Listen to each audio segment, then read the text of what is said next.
আসসালামু আলাইকুম রহমতুল্লাহ। জি বন্ধুরা, আবারও লাইফে চলে আসলাম। আমরা অনেকেই যারা মুসলিম ধর্মাবলম্বী আছি, আমরা অনেকেই 5 ওয়াক্ত নামাজ পড়ি।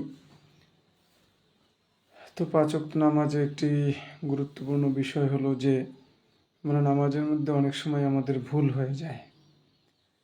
তো ভুলের কারণে আমরা সাহু সিজদা দিয়ে থাকি। এখন আমরা আজকে জানবো যে কয়টি কারণে বা কি কি কারণে আমাদের নামাজে ভুল হলে সাহু সিজদা দিতে হবে।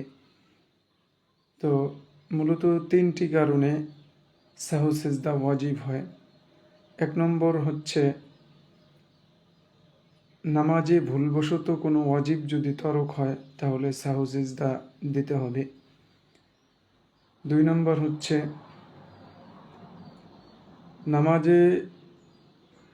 নামাজের রোকন বা ওয়াজিবে যদি কোনো বৃদ্ধি ঘটে, অর্থাৎ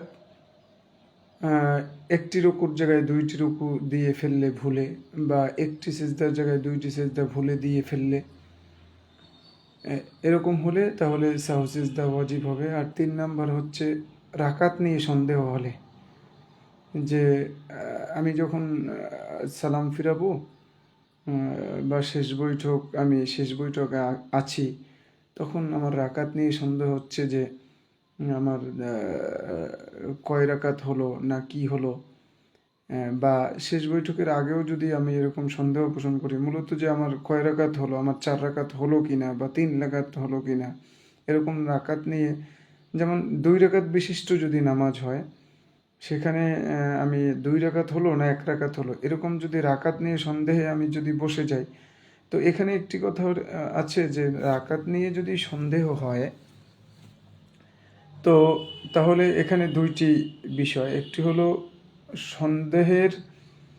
সন্দেহ যখন হবে তো যেই সন্দেহটা প্রাধান্য পাবে ওইটার উপরে কাজ করতে হবে, এই একটা, অথবা কম সংখ্যক রাকাত ধরে নামাজ শেষ করতে হবে, এটি একটি ভিন্ন কথা।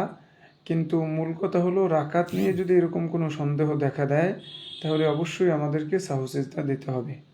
তো এই 3টি কারণে মূলত সাহু সিজদা ওয়াজিব হয়। একটি হচ্ছে নামাজে ভুলবশত কোনো ওয়াজিব ছুটিয়ে গেলে, এবং নামাজে কোনো রাকাত বা কোনো রুকু বা কোনো রোকন অথবা ওয়াজিব এটার বৃদ্ধি ঘটলে, নামাজে কোনো রোকন বা ওয়াজিবের বৃদ্ধি ঘটলে, আরেকটি হচ্ছে নামাজে রাকাত নিয়ে সন্দেহ হলে, এই 3টিই হলে নামাজে সাহু সিজদা ওয়াজিব হয়। জি, আসসালামু আলাইকুম রহমতুল্লাহ।